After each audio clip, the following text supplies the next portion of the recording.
ডিম দিয়ে মেয়োনেজ ভাবা যায়?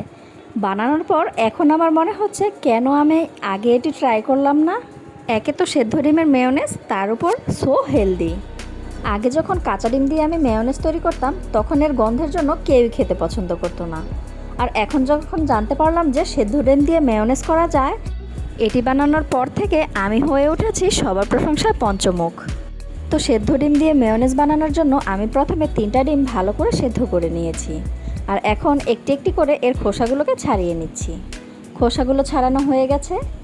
এখন একটি ব্লেন্ডারের জগের মধ্যে একটি একটি করে 3টি ডিম ভালো মতন দিয়ে দিলাম।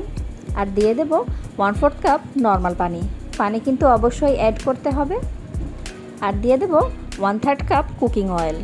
আপনারা এখানে সানফ্লাওয়ার অয়েল কিংবা অলিভ অয়েলও ব্যবহার করতে পারেন। এরপর দিয়ে দিলাম 1/2 চা চামচ লবণ। আর দিয়ে দেব 1 চা চামচ চিনি। এখানে একটু চিনি অ্যাড করলে মেয়োনেজটা মিষ্টি মিষ্টি হয় আর খেতেও খুব ভালো লাগে।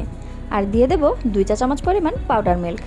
পাউডার মিল্ক দিলে এর স্মেলটা খুব সুন্দর হয় আর খেতেও কিন্তু বেশ ভালো লাগে। আর দিয়ে দিচ্ছি 1/2 চা চামচ গোলমরিচের গুঁড়া আর 1 চা চামচ ভিনেগার। আপনারা এখানে ভিনেগার ইউজ না করলে লেবুর রসও ব্যবহার করতে পারবেন। এখন জগের ঢাকনাটি লাগিয়ে বেশ কিছুক্ষণ এটিকে ব্লেন্ড করে নেব। এখন ব্লেন্ডারের ঢাকনাটা উঠিয়ে একটি চামচের সাহায্যে নেড়েচেড়ে আপনাদেরকে দেখিয়ে দিচ্ছি। দেখতেই পাচ্ছেন এর টেক্সচারটা এখনও ভালো মতন স্মুথ হয়নি। এটিকে ভালো করে নেড়েচেড়ে নেওয়ার পর আমি আরও একবার ব্লেন্ডারে এটিকে ব্লেন্ড করে নেব। মেয়োনেজটা একেবারে ভালো করে স্মুথ না হওয়া পর্যন্ত আমি এটিকে ব্লেন্ড করে নেব। আর ব্লেন্ড করা হয়ে গেলে আমি এটি অফ করে দেব। এই তো মেয়োনেজটা একদম পারফেক্টলি ডান। দেখুন কত সুন্দর হয়েছে। একটি চামচের সাহায্যে এর কনসিস্টেন্সিটা আপনাদেরকে দেখিয়ে দিচ্ছি। দেখতেই পাচ্ছেন কতটা স্মুথ এবং কতটা পারফেক্ট হয়েছে। আর এর ঘ্রাণটাও ছিল অসাধারণ। আমি এখন মেয়োনেজটাকে একটি বাটির মধ্যে সার্ভ করে নেব। আপনাদের কাছে অনুরোধ থাকবে যে আপনারা বাসায় একবার হলেও ট্রাই করে দেখবেন। আর বানানোর পর দেখবেন যে কতটা পারফেক্ট এবং কতটা সুস্বাদু হয়েছে। আপনারা এখন থেকে আর বাইরের কেনা মেয়োনেজ খাবেন না।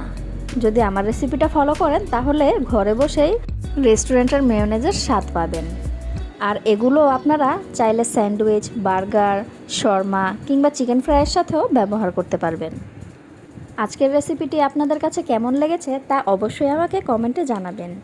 তো ভিউয়ার্স, আমার ভিডিওটি যদি আপনাদের কাছে ভালো লেগে থাকে তাহলে অবশ্যই আমার চ্যানেলটিকে সাবস্ক্রাইব করবেন আর অবশ্যই লাইক, কমেন্ট, শেয়ার করবেন। আর পাশে থাকা বেল আইকনটি প্রেস করে রাখবেন। Thanks for watching.